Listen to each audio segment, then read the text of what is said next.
a bunch load of MAGMOD gels, this tool right here, a SanDisk 4TB SSD, memory cards, business cards, a DJI wireless mic kit, the GODOX 8300 Pro, the Flashpoint XPLOR 300 Pro, which is the same light as that previous light, Sony a7R III with the TAMRON 35-150 f2 to 2.8, this Peak Design light strap, which I believe is midnight blue, two 100 Pros, the Flashpoint version and the GODOX version, gaff tape, the ACCSOON CINEEYE 1, the R2 Pro 2 transmitter, this Canon adapter bag that actually carry rechargeable batteries, and this extra Sony Z battery in. This little adapter to connect my phone to this SMALLRIG cage here for point of view photography. A backup battery for the 300 and the 100. And my favorite ND filters, I have two 6-stops, a 10-stop, and a 4-stop. And that's pretty much everything that I carry in my Flashpoint CB20 backpack. That's around $50 to $60. And before I describe why I use all that gear and what I use it for, I'll go ahead and talk about today's sponsor, which is Adorama. Adorama is an industry-leading retailer that has been serving photography, videography, and audio customers for almost 50 years now. Their motto is everyone is a creator, and they do their best to unleash that creator within us all by providing us with the tools and expertise necessary to get the job done. I personally shop at Adorama for both the great products that I use and recommend, but also the great customer service on those products as well. If you find yourself interested in any product that I talk about in today's video, check out the links that are going to be in the description area below and be sure to use those links if you decide to order. Starting off with the more expensive options, I have my Sony a7R III with the TAMRON 35-f150,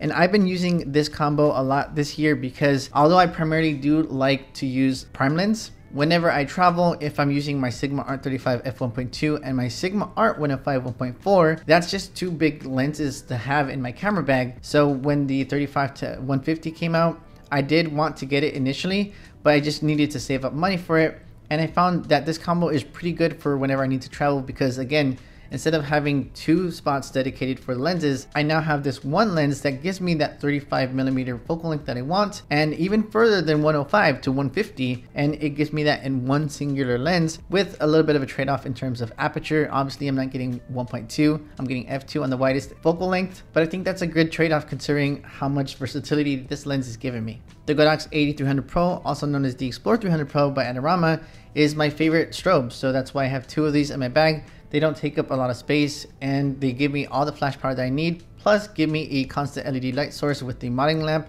that is not the strongest, but whenever I'm doing night photo shoots, I don't need a lot of power, so it's good that it has bicolor in case I want to adjust the color temperature on the fly. The Peak Design strap just looks cool and it was in a limited edition color. They don't usually sell this color and I just fell in love with the color, so I had to get it even though I don't usually use straps at my photo shoots. This setup right here, I actually have a whole video dedicated to it. But basically, whenever I want to get a point of view angle with my phone for reels or whatever, I have this set up in my bag just in case I want to get that point of view. I think I forgot to show you guys that I had these in my bag too. These are the light stand attachments for the 100, but also the 200 and also the 300. So I have those in my bag. I only have two of those in my bag. The 100 Pro is a good light and I actually just made a video reviewing that light. And there's some reasons why I use it in that video. I basically just need a rim light sometimes and I don't want to bust out my other 300 Pro sometimes. Sometimes I'm very lazy and grabbing another 300 Pro and having to carry that weight and actually have Ashley carry that weight of that 300 Pro when she could be using the 100 Pro. I would just rather just give her the 100 Pro. You know, it's easier on her to carry this 100 rather than 300 for some very quick rim light. I actually have another 100 in the gaff tape roll, and the reason why I have the gaff tape is because all those gels that I showed you guys at the beginning of the video, sometimes I'm very lazy and I don't want to use those gels for anything other than adding color. Like I could probably use them the way that they're intended to with the mag box, but I did buy the mag box originally. I just don't really use it often. So I have those mag gels to put in front of my 300 or my 100, and I use the gaff tape to connect that mag gel to the 300 or the 100. The ND filters are my favorite ND filters of all time. They come in a freaking Game Boy case, and I use the ND filters to avoid going into high-speed sync. And also the ND filters are very easy to attach to my camera lens, and they allow me to use other lenses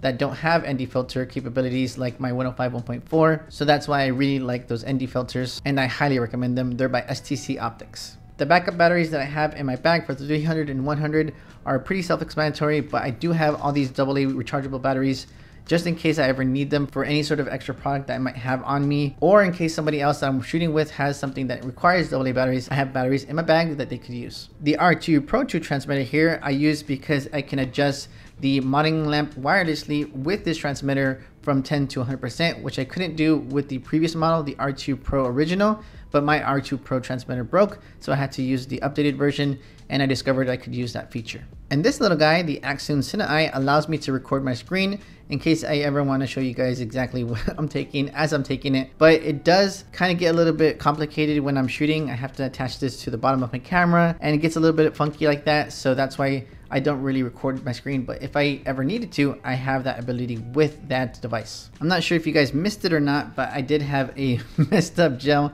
This one actually burned on a constant light source, and I just salvaged it as much as possible because I think this is my only half CTO.